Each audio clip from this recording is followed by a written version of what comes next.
Welcome to Honest Reviews of Stuff I Use. Today I'm going to talk about my Blendtec blender. Will it blend? Old school YouTubers remember that. I'm not putting my phone in my blender. Anybody can talk about a brand new product, but I've had mine for 3 years and it's been used almost daily, so let's talk about that. We bought the thing to make baby food in, and it worked for that, but making baby food is kind of a pain in the ass. What it generally gets used for is making smoothies, something we do almost every morning. The typical smoothie for me is 1 banana, handful of blueberries, like maybe 8 strawberries, and a handful of spinach with some water, and you blend it up, and there you go. It's really good. I didn't do that for the demonstration though because I hadn't gone to the grocery store yet, so you get an all-fruit smoothie. My wife bought an accessory jar that's supposed to be for sauces or something, and she thought it might be better for baby food. We don't use it much. It doesn't hold a lot and it doesn't seal as well at the top. This is what a 3-year-old Blendtec blender looks like. The unit itself is held up fantastically.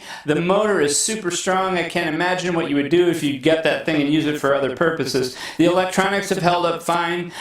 We've stuck all kinds of stuff in there and we've never had it, trip the breaker. What hasn't held up so well is the jar. This is our 3rd jar. What happens? The bearing on the moving part fails and then the blade becomes just loose in there and wiggles around. Comparing the old one to a practically new one that we've hardly used, you can see there's oil or lubricant or something that's escaped down here. You can also see where it's built up on the sides of the plastics under here. Thankfully, nothing really comes out in this side of the jar until it gives out entirely. You can tell when that happens because the machine will make a completely different noise than normal and your stuff won't blend. Blendtec has been really cool about giving us a new jar each time when we're out, and this one I think is still under warranty if it goes. Let's make a smoothie, shall we? I'm going to start with some yogurt, and I never really measure anything. I just kind of stick it in there. Let's give 1 scoop. I would normally put spinach in this, but I'm out of spinach. Let's put some frozen blueberries in there.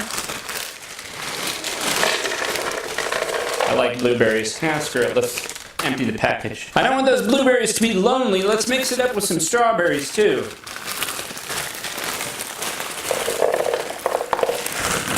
Gotta throw a little bit of water in there just to get things moving. For smoothies, I hit the hold juice button, which has a series of speeds that seems to break through the frozen stuff really well. And now for everybody's favorite part, making it sound like a wood chipper.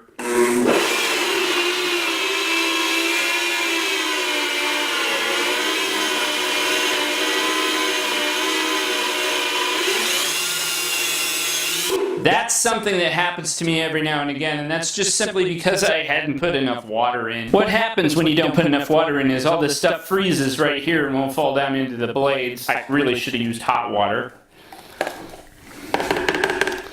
Well, welcome to my life.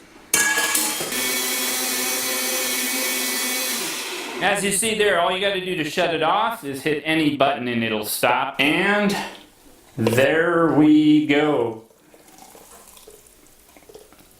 Almost spilled. The Blendtec was a big investment for a kitchen appliance, and I wasn't really for it. My wife pushed for the purchase. But I've got to say, we don't regret it. Just keep in mind that caveat that sometimes the jar wears out. By the way, Blendtec gave us some advice for keeping that jar in tip-top shape, like don't put it in the dishwasher. Don't let the jar soak in water, especially hot water. That means you gotta clean it immediately after you use it. Can't be lazy. And apparently it's good for you to spin the blades manually with your fingers before you put it together to use it. Before you put it together, before you plug it in. Is it better than a Vitamix? I don't know. I'm not buying another $400 blender to find out. I don't know that the Blendtec is for everyone, but if you like to make daily smoothies like we do, or maybe you like to make daily daiquiris or margaritas, then you should consider the Blendtec. It's definitely going to crush ice and frozen stuff better than the cheap blenders, and it'll last longer. Silly me, while editing I realized I forgot to close out the video. If you like this, please thumbs up and subscribe, and maybe some suggestions down in the comments below. Like say maybe the Blue Yeti that I used to use for podcasts, or maybe one of my various Canon lenses, or maybe my Bose headphones. My wife's actually got the AT50s, which are way better than that. Maybe even my mini Marshall amp. Little mini tour of the office. I got Homer Simpson's car.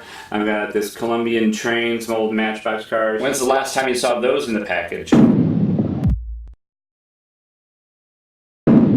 Welcome to Honest Reviews of Stuff I Use. Today I'm going to talk about my Blendtec blender. Will it blend? Old school YouTubers remember that. I'm not putting my phone in my blender. Anybody can talk about a brand new product, but I've had mine for 3 years and it's been used almost daily, so let's talk about that. We bought the thing to make baby food in, and it worked for that, but making baby food is kind of a pain in the ass. What it generally gets used for is making smoothies, something we do almost